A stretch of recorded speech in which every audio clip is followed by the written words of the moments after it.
Hello everyone, स्वागत है आप सभी लोगों का सिलेक्शन इंस्टीट्यूट के यूट्यूब चैनल पर। जैसा कि हम लोगों ने कल बात किया था कि हम लोग आज अपना इंग्लिश का पोर्शन स्टार्ट करने वाले हैं। तो इंग्लिश हम लोग एकदम बेसिक से हाई लेवल तक जाएंगे।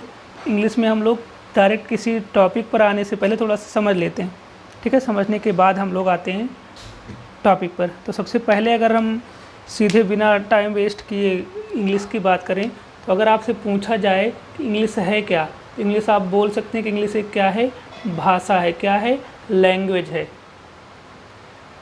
ठीक है। लैंग्वेज है एक, इंग्लिश क्या है? एक लैंग्वेज। और अगर आप हम लोग यहाँ से इंग्लिश सीखने के लिए आए हैं, अगर आपको इंग्लिश सीखना है तो इंग्लिश सीखने के लिए या फिर कोई भी सब्जेक्ट सीखने के लिए सबसे बेसिक नॉलेज जो होनी चाहिए किसी भाषा के लेटर्स की होनी चाहिए, अक्षरों की होनी चाहिए। और इंग्लिश की बात करें तो इसमें टोटल कितने अक्षर हैं? 26 लेटर्स हैं। इन्हीं लेटर्स को ही हम क्या बोलते हैं? 26 लेटर्स को मिलाकर ही हम क्या बोलते हैं? पूरा इसे ही अल्फ़ाबेट बोलते हैं, ठीक है, अल्फ़ाबेट। तो आपको ध्यान यहाँ पर ये रखना है, कंप्लीट जो एक ग्रुप है 26 लेटर्स का, इसी को अल्फ़ाबेट बोला जाता है। तो ये नहीं मतलब 26 लेटर्स हैं तो आप बोले 26 अल्फ़ाबेट्स हैं, ऐसा नहीं है। सभी को मिला के आप अल्फ़ाबेट बोलते हैं, ओके। तो यहाँ पर आप अल्फ़ाबेट्स कभी नहीं बोलेंगे इस मीनिंग में, अक्षरों की मीनिंग में। 26 लेटर की अगर आपको बात करें तो अल्फ़ाबेट्स नहीं बोलेंगे, अल्फ़ाबेट ही बोलेंगे। क्यों? क्योंकि आप रॉन्ग मीनिंग में चले जाएंगे, ठीक। अल्फ़ाबेट ही है जो इसकी बात करता है। यहाँ पर एक बार एरर भी पूछा गया है कि अल्फ़ाबेट की जगह अल्फ़ाबेट्स दे दिया गया था। तो अल्फ़ाबेट्स अगर कहीं पर दे दिया गया तो उसकी मीनिंग आपको समझ लेना है। इसकी मीनिंग अकेले में ही क्या हो जाती है? भाषा या लैंग्वेज हो जाती है, ठीक है। एसएससी में एक बार क्वेश्चन पूछा भी गया इसी से, कि उसमें दिया गया था कि कोई चिल्ड्रन करके था। मान लीजिए हम एक एग्जांपल देते हैं, children learn alphabets at the age of 3, ठीक है। तो children learn alphabets at the age of 3। तो बताइए 3 साल की उम्र में कोई बच्चा जो है वो अल्फ़ाबेट्स पढ़ेगा, मतलब भाषा पढ़ेगा कि अल्फ़ाबेट्स पढ़ेगा? उसके अक्षरों का ज्ञान होगा, उसको ज्ञान प्राप्त करेगा। तो अल्फ़ाबेट्स मतलब 26 लेटर्स की बात होगी। तो अल्फ़ाबेट्स वहाँ पर गलत था, अल्फ़ाबेट होना चाहिए था, ठीक है। तो यहाँ से भी बेसिक से एरर्स आपसे पूछ लिए जाते हैं। तो आप अल्फ़ाबेट और अल्फ़ाबेट्स में मीनिंग अलग से नोट कर लेंगे। क्या कर लेंगे? अल्फ़ाबेट की मीनिंग 26 लेटर्स होता है और अल्फ़ाबेट्स क्या होता है? लैंग्वेज की मीनिंग में आ जाएगी। तो ध्यान आपको यहाँ पर ये रखना है कि जब आप कभी क्लास कर रहे हैं तो ऐसा नहीं करना है कि आप 5 मिनट अभी देखिए, 5 मिनट सुबह का, 5 मिनट दोपहर, 5 मिनट शाम, ऐसे नहीं करना है। जब आपके पास पूरा टाइम है, जितने मिनट का वीडियो है आप देख लीजिए एक बार। फिर आपके पास जब देख रहे हैं अच्छा हम इतना टाइम दे सकते हैं, आसानी से कॉपी पेन लेके सब बैठिए। उसके बाद आप क्या करिए, अच्छे से जो जो नया नया मिले नोट करिए, जो इम्पॉर्टेंट लगे नोट करिए, बाकी चीज़ें करते रहिए, ठीक है। ये नहीं कि आइए फिर चले जाइए जैसे व्हाट्सएप और फेसबुक पर आ जाता है, ऐसे नहीं करना है, ठीक है। अल्फ़ाबेट की बात हो गई। अल्फ़ाबेट आप जानते हैं 26 लेटर्स आते हैं उसमें टोटल, तो 5 आते हैं वॉवेल्स। तो वो नहीं, वो 5 वॉवेल्स हो गए, बाकी 21 जो बचे वो सारे क्या हो जाएंगे? कंसोनेंट्स हो जाएंगे। तो उसकी बात करने की ज़रूरत नहीं है। ए ई आई ओ यू वॉवल्स हो जाएंगे, बाकी सारे क्या आ जाएंगे? कॉन्सोनेंट्स आ जाएंगे। अब हम बात करें लेटर्स। अगर आप इंग्लिश पढ़ना है, आपको इंग्लिश एक भाषा है, भाषा के अक्षरों लेटर्स का ज्ञान आपको हो गया। अब लेटर से आप क्या बना सकते हैं? वर्ड्स बना सकते हैं। वर्ड की डेफिनेशन अगर आपको देनी है क्या हो जाएगी? A group of letters that has a meaning, ठीक है, सेंस। कोई भी वर्ड जिसका सेंस हो, जिसकी एक मीनिंग निकले, कंप्लीट मीनिंग निकले, उसको ही आप क्या बोलेंगे? वर्ड। मतलब आप कुछ भी नहीं बोल सकते, आप ACR बोल दीजिए, ठीक है। तो ये कोई मीनिंग नहीं। लेकिन अगर आप इसी को अरेंज मैनर में CAR लिख दीजिए तो क्या हो जाएगा? कार हो जाएगा, सब जानते हैं। तो यही है, अरेंज्ड वे में होना चाहिए। अगर अरेंज्ड वे में आपने लेटर्स को सीक्वेंस में रखा है तभी वो क्या बनेगा? वर्ड बनेगा, ठीक है। वर्ड, तो आपको ध्यान रखना है word. What is word? What is word? Word is arrangement of letters that has some meaning, okay. तो इस मीनिंग में आप कर सकते हैं। अब अगर आप लैंग्वेज के लेटर्स सीख गए, वर्ड्स सीख गए, उसके बाद आप किस पर आ जाएंगे? बोलना आप धीरे धीरे शुरू करेंगे। अब बोलेंगे मतलब क्या करेंगे? आप सेंटेंस बनाना स्टार्ट कर देंगे। क्या कर देंगे? सेंटेंस बनाना स्टार्ट कर देंगे। तो मतलब आप यहाँ से आगे जो बढ़ेंगे वो बढ़ जाएंगे आप सेंटेंस की तरफ। आपको पता है सेंटेंस तो बहुत बड़े बड़े होते हैं, मतलब सेंटेंस में सिर्फ एक वर्ड तो होता नहीं है, बहुत सारे वर्ड्स होते हैं। जब बहुत सारे वर्ड्स होंगे तो वहीं पर हमको ज़रूरत पड़ेगी और आगे बढ़ने की। तो ठीक है, सेंटेंस क्या होगा फिर? अगर डेफिनेशन की बात करें तो सेंटेंस होता क्या है? सेंटेंस होता है a group of words that gives a complete meaning, ठीक है।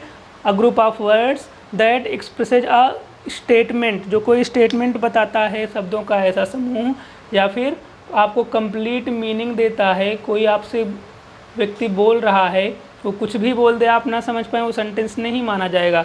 लेकिन आपने क्या किया, उस व्यक्ति ने आपको अरेंज्ड वे में बोला, आप उसका मतलब समझ गए कि वो क्या कहना चाहता है, तो वही आपके लिए क्या हो जाएगा, एक सेंटेंस हो जाएगा। सेंटेंस में बहुत सारे वर्ड्स होंगे, नाउन होगा, वर्ब होगा, ऑब्जेक्ट होगा, तो यही इसी सब के लिए हमको ज़रूरत पड़ती है, noun, pronoun, verb, adjective, adverb, इन सब की। तो इसीलिए जब आप सेंटेंस, इंग्लिश की सेंटेंस की बात करें, आप सेंटेंस फ्रेम करने की बात करेंगे, तो उसके लिए आपको ज़रूरत पड़ेगी किसकी, पार्ट्स ऑफ स्पीच की। तो आपको सेंटेंस अगर बनाना है तो आपको नॉलेज होना चाहिए किसका, पार्ट्स ऑफ स्पीच का, जो कि हम लोग क्लास 6 से पढ़ते हुए आ रहे हैं। ठीक है, तो पार्ट्स ऑफ स्पीच, टोटल कितने पार्ट्स ऑफ स्पीच होते हैं, तो बात की जाए तो इनकी कुल संख्या कितनी है, 8 है। कौन कौन से होते हैं, सबको रटे होंगे, 6 से ही पढ़ते हुए आप लोग आ रहे हैं।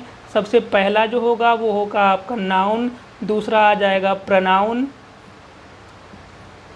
तीसरा आ जाएगा वर्ब, चौथा आ जाएगा एडजेक्टिव,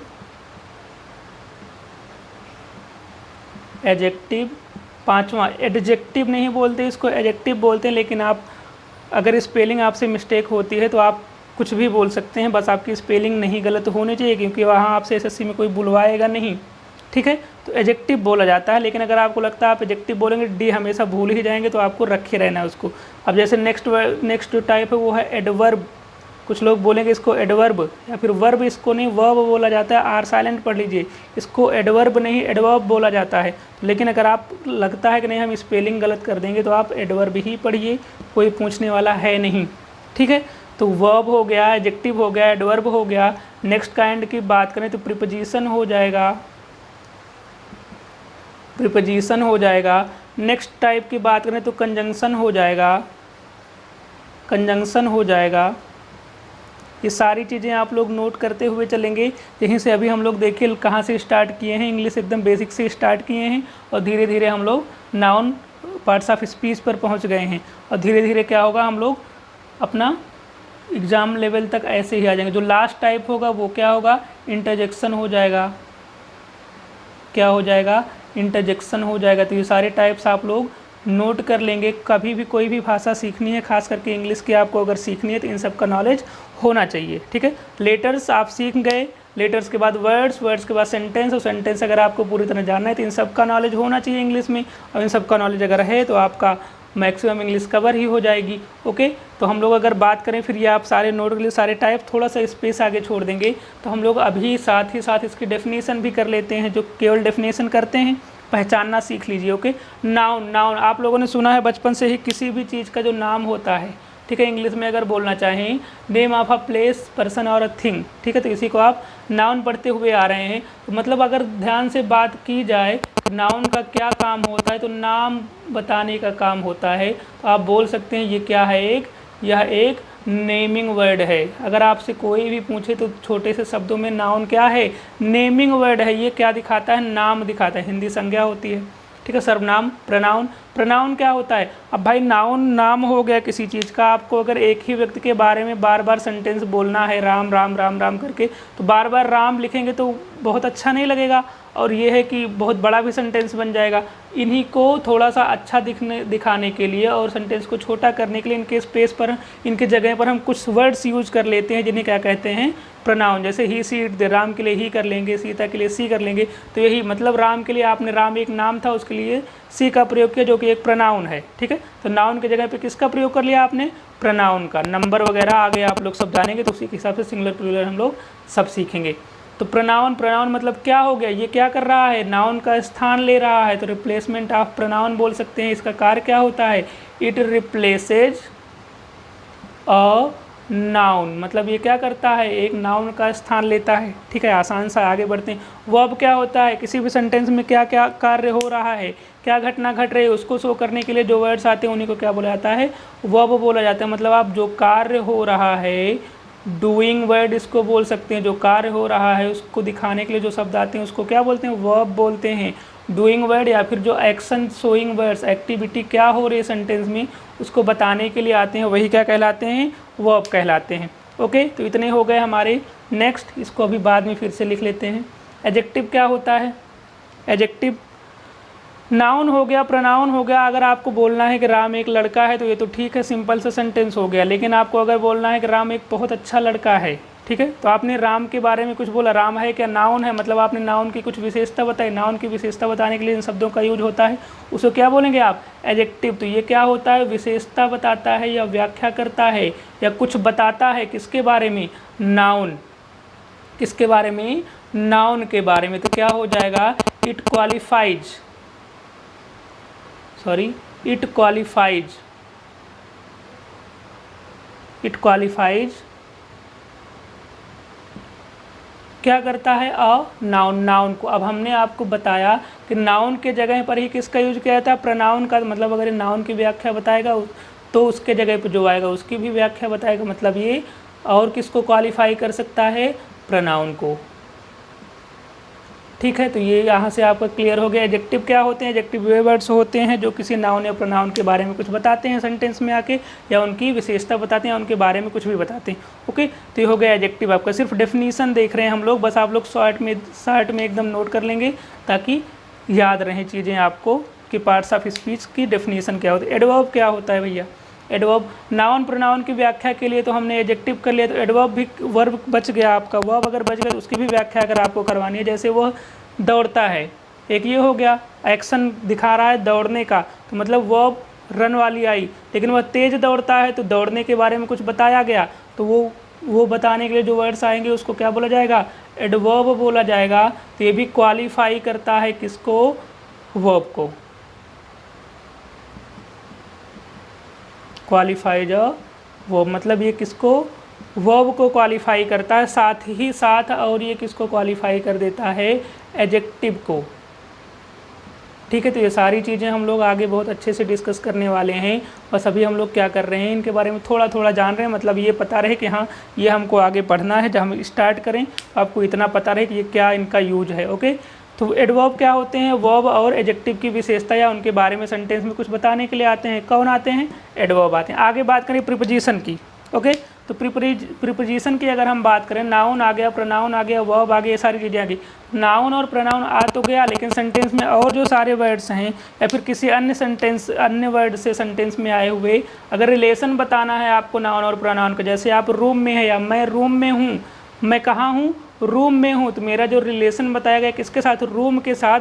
तो वो कि मैं रूम के अंदर हूँ, मैं हूँ, मतलब इन मीन्स व्हाट? मैं।